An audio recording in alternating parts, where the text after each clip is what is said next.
Akkam jirtu gaa hordoftoonni Milkii Miidiyaa. Kun Milkii Miidiyaadha. Ani Dooktar Naa'olidha. Nagaa fayyaaf jaalalli gaa bakka jirtanitti isin wajjin haa ta'u isiniin jenna gaa.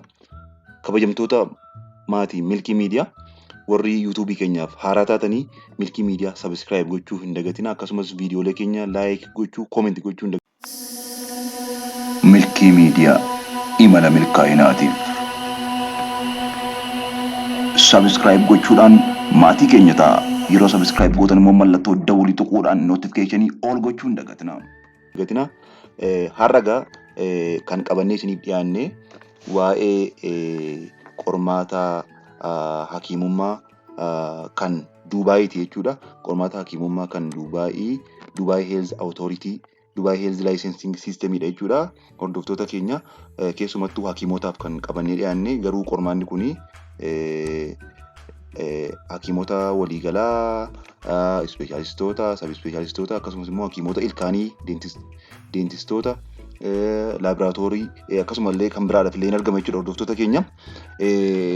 Egaa wanta hakiimonni akkuma beeknu hakiimonni biyya keenya keessa baay'eetu jira.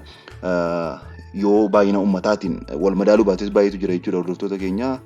Keessumaatii hakiimonni biyyoota biraa deemanii hojjechuudhaaf fedha qabanii opshinoota garaagaraa jiran keessaa kanan beeku akka tokko isinitti dubbachuu barbaada jechuudha hordoftoota keenya. Egaa sirriitti wanta kan hubachuudhaaf viidiyoo kana hanga dhumaatti tokko tokkoon na hordofa. Qormaatota biyya baay'eetu jira kan hakiimonni biyya keenyaa dhaqanii ga'umsa isaaniitiin qormaata sana qoramanii keessatti hojjetanii jireenya galii fooyya'aa ta'e argachuu danda'an jechuudha. Kan baay'een keenya beeknu kan USA jira, kan Kanaadaa jira, kan biyyoota Yurooppii tokko tokko Noorweeyin jira, kan Ingilaandii jira. Egaa isaan kana keessaati kan namoonni baay'ee hin beekne kan Dubaayin isinitti himuudhaaf amma beeku isinitti himuudhaaf dhufe jechuudha hordoftoota keenya. Yuutuubii keenya sabiskiraayib godhaa, laayik godhaa, koomentii godhaa. Egaa na hordofaa isiniin jedha. Egaa kan Dubaayii kuni kan adda godhu yoo jiraate maaloodha? Warreen kaanii warri akka kan USA faa, USML faa General Practitioner duwwaa fudhatu jechuudha. General Practitioner laayisensii fudhachuudhaaf jalqaba General Practitioner duwwaatu qorama jechuudha. Isa boodadha kan reezidensiin achitti baratamu jechuudha. Reezidensiin achitti kan baratamudha jechuudha. Inni kun garuu ispeeshaalistiin illee deemee qormaata qoramee darbee jennaan hojjetee galii fooyya'aa argachuu danda'a jechuudha. Kanaafiyyuu namoonni baay'een hin beekan kana meedisinii duwwaatu hin taane immoo laaboraatooriinis deentistiriinis jira jechuudha kana keessa. Egaa mee tokko tokkoon amma hanga dhumaatti viidiyoo kana na hordofaa isiniin jedha. Ani Dooktar Naa'olidha. Kun Milkii Miidiyaadha. Egaa tolee jalqaba kan Dubaayii kana akkamittiin akka appilaayi goonee qormaata kana qoramuu dandeenyu isinitti hima jechuudha hordoftoota keenya. Jalqaba wanta isinitti himu Dubaayii qormaata kana qoramuudhaaf kan barbaachisu muuxannoo hojii waggaa lamaati jechuudha. Ergi eebbifamanii intarneeshiippiin waggaa 3 jechuudha kan barbaachisu. Muuxannoo hojii kan waggaa 3 jechuudha kan barbaachisu jechuudha. Intarneeshiippiin akka muuxannoo hojii waggaa tokkootti lakkaa'ama jechuudha. So ergi intarneeshiippii fixee General Practitioner ta'ee namni waggaa 2 hojjete eligibiliidha jechuudha. Qormaata kana qoramuudhaaf jechuudha kan Dubai Health Licensing System jechuudha. So ergi qoramee booda qormaatichi qormaata sa'aatii 2 gaaffii 70 duwwaadha jechuudha. Clinical party irrattidha kan inni xiyyeeffatu gaaffii 70 duwwaadha. Dhibba keessa namni 60% fidee qormaata kana darbeera jechuudha. Qormaata kana kan fudhachuu hin danda'amu si'a 3dha jechuudha. Si'a 3 namni si'a tokko kufee si'a 3 haga si'a 3tti fudhachuu hin danda'amu jechuudha. Isa kanarras gatiin qormaata ittiin fudhatanis isa kaan gaafa wal bira qabamee madaalamu baay'ee madaalawaadha jechuun hin danda'amu jechuudha. Akkas jechuun hin danda'amu jechuudha. Haga $220 kan inni fudhatu jechuudha. Qormaatichi filannoo duwwaadha. Qormaata si'a tokko akka warri kaan isteeppii garaagaraa hin qabu. Isteeppii tokko duwwaadha. Gaaffii 70 duwwaadha akkuma isinitti hime jechuudha. Egaa mee akkaataatti appilaayi goonuun wanta hin beekurraati isinitti himuu jedha jechuudha. Na hordofaa.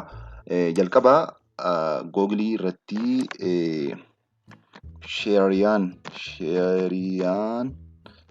jennee barreessine search goone jechuudha. Sheriyaan gaafa jennu jalqabarratti kan dhufu services.dha Dubai Health Authority.government.ae isa jedhu kana isa kana galla jechuudha. Sheriyaan isa jedhu kana jechuudha. So gaafa gallu kuno nu bana jechuudha. Maal nu bana? Government of Dubai dha. Dubai Health Authority dha. Ministeera fayyaa kan Dubai jechuudha. Licensing Dubai Health Licensing System kan jedhu kana jechuudha.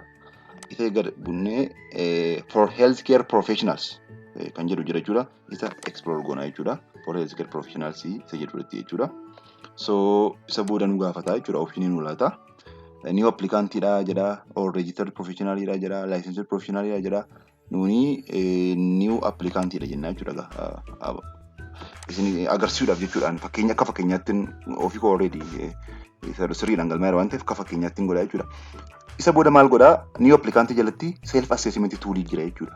Akka inni isinitti himee nama muuxannoo waggaa lama hojjeteedha kan jedhu kan inni amma isin agarsiisu kan general practitioner jechuudha. Kan general practitioner jechuudha. Muuxannoo waggaa lama akka qabu kan gaggaafatu eligibility ta'uuf dhiisuu keenya kan nutti himu self assessment toolii kana jechuudha. So self assessment toolii banna jechuudha. Gaafa self assessment toolii bannu licensing processes akka jirutti graafiidhaan adda nu kaa'e jechuudha.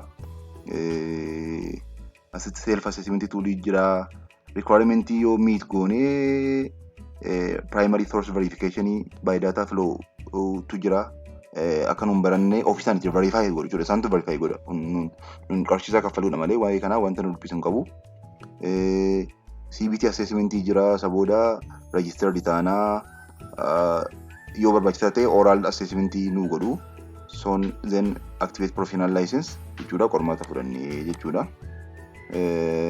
So kunoo akkuma itti himee kan apply gochuu danda'u hakiimota, dentistii, nursoota, midwife-oota namoonni baay'een hin beekan jechuudha.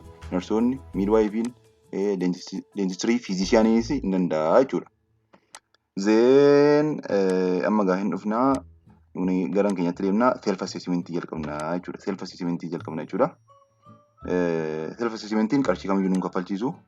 Nuni amma fakkeenyaaf amma gaa physician-idhaan jalqabnaa jechuudha. Physician-idhaan jalqabnaa. Isa booda nationalitiin keenya Itoophiyaa jennee next jennaa. Country itti barannee Itoophiyaa. Okay. Itoophiyaa jennaa. Institution for example Addis Ababa University. Okay. Sabor or spelling after error ume Gondar University. Gondar University. Sabooda yoom fitte kan jedhu for example egaa akka waggaa 3 guutuutti jechuudha. Fakkeenyaan inni hojjechaa jira. Fakkeenyaaf 2018 keessa yoon jedhee okay 2018 keessa December 6 fakkeenyaaf okay. Sabooda title which title jedha akka isinitti meeqa tajaajilaa jechuudha. Kan Dubai kuni residentiin jira, kan general practitioner jira, kan specialist jira, kan sub specialist jira jechuudha. So general practitioner jenna nuni. Isa booda general practitioner jennee galchina jechuudha. Internship fixeettaa jedha. Yes. Internshipiin akka muuxannoo waggaa tokkotti lakkaa'ama ittiin jedha. Internship keenya yeroo internship itti hojjenne galchina jechuudha. Yeroo internship itti hojjenne galchina jechuudha. Nuuni fakkeenyaaf amma akka fakkeenyaatti November 1 to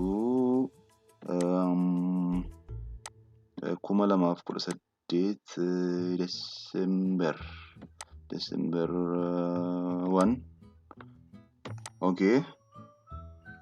Do you have any related professional experience post completing your education qualifications? Ergi fittee booda hojjetteetta jira. Yes.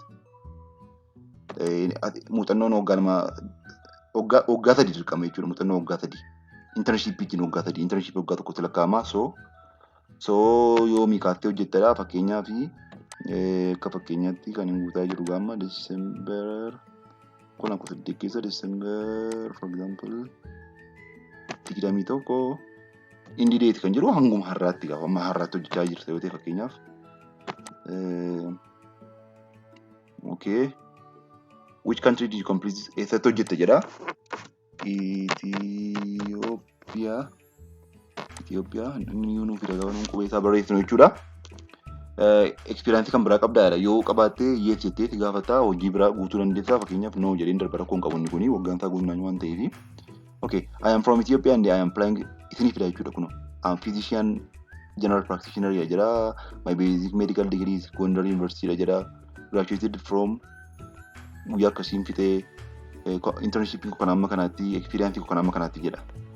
Yoo kun dogoggora ta'e sirreessii jedha. Dogoggora miti jennaan get resulted jedha jechuudha. Elaa kun hojjeta. Yes. You are eligible to become a registered healthcare professional as general practitioner jedha jechuudha. Maaliif muuxannoon koo akkana sirraa guutee fakkeenyaatti muuxannoon waggaa 3 guuteera internship wajjinii jechuudha. So you are eligible jedha jechuudha. So login for next steps jedha jechuudha. Login for next steps gaafa inni jedhu login gootaa jechuudha. Gaafa login gootu in dhufaa jechuudha gaama. Login gootee inni taanu login gochuu jechuudha. For example ani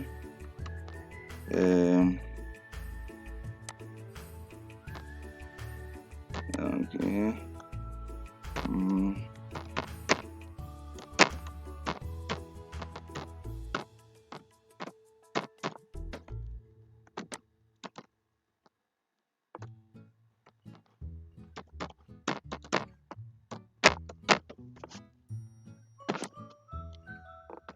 Horii jalqaban galmoomne registeranii account jettaa jechuudha. Isa booda login gootanii booda maaltu ta'a? Ergi login gootanii booda jechuudha kan inni isinii fidu akka isin apply gootanii fi isinii fida data flow kan jedhamu tokko isinii fida jechuudha. Data flow sana irratti maaltu guutama? Qarshii kaffaltu. Qarshii kaffalamutu jira jechuudha. Qarshii jalqaba torbee jaha gidduutti dookumentii keessan verify godhu jechuudha. Primary source verification isa jedhamu jechuudha. Isa sirratti yoo deemine primary source verification jechuudha. Dhufanii primary source verification dhaanii ergi isin guuttanii dookumentii keessan upload godhaa isiniin jedhu jechuudha. Dookumentii upload gaafa gootanii primary source verification dhaanii in mirkaneessu jechuudha. Ergi mirkaneessanii booda data flow kan jedhamutti egaa already wanta godheef galuu hin danda'u jechuudha. Kan gootiin inni accounting kan gooti waan ta'eef jechuudha. Isa booda maal gootu wanta isin gaafatu upload gootu jechuudha. Dookumentoota upload gootu ofii isaaniitiin isaanii verify godhu jechuudha. Ergi verify godhanii booda isinii ergu data emailiidhaan verify akka verify ta'e isinii ergu. Isa booda qarshii walumaa gara doolaara 220 jechuudha kan inni fudhatu verificationif qormaati. Doolaara 220 kaffaltanii qormaata kana qoramtu jechuudha. Si'a tokko duwwaadha gaaffii 70 keessaati namni 160 fide darbeera dabarraan achitti dhaqanii apply godhanii hojii argachuu hin danda'ama jechuudha. Yoo abaluun barbaade hojii itti fufuu danda'a, abaluun fedhe immoo biyya sanatti rezidentii itti fufuu danda'a jechuudha. Qarshiin hakiimii tokkoof kaffalamu qarshii biyya sanaa haga 2020 jechuudha. Haga 2020 jechuun qarshii Itoophiyaatti gara 200 jechuudha. Akkasumas viizaan illee kan waggaa 10 maatii wajjiniin faamilii viizaanii 60 jechuudha. Hordoftoota keenya egaa waa'ee Dubai Health Authority examinationii kan isinitti hime kana fakkaata. Wanti kuni general practitioner duwwaa miti. Narsotaaf hin hojjeta, midwaayivotaaf hin hojjeta, midwaayivsiidhaaf hin hojjeta, laaboraatooriidhaaf hin hojjeta. ispeeshaalitiidhaaf hin hojjetaa, sab ispeeshaalitiidhaaf illee hin hojjetaa jechuudha. Egaa hordoftoota keenya isin karaa websaayitii kanaa galtanii ilaaltanii cheek gochuu dandeessu jechuudha. Egaa kun milkii miidiyaadhaan Dooktar Naawoliidha. Waan hanga ammaatti nu hordoftanii fi galatoomaa. Yaada yoo qabaattan koomentii yookiin immoo gaaffii yoo qabaattanis koomentii irra nuu kaa'aa. Gaaffii yookiin immoo yaada qabdanis yoo jiraate koomentii irra kan nuu keessan isin gaafannaa. Galatoomaa, ulfaadhaa, horaa bulaa, deebana.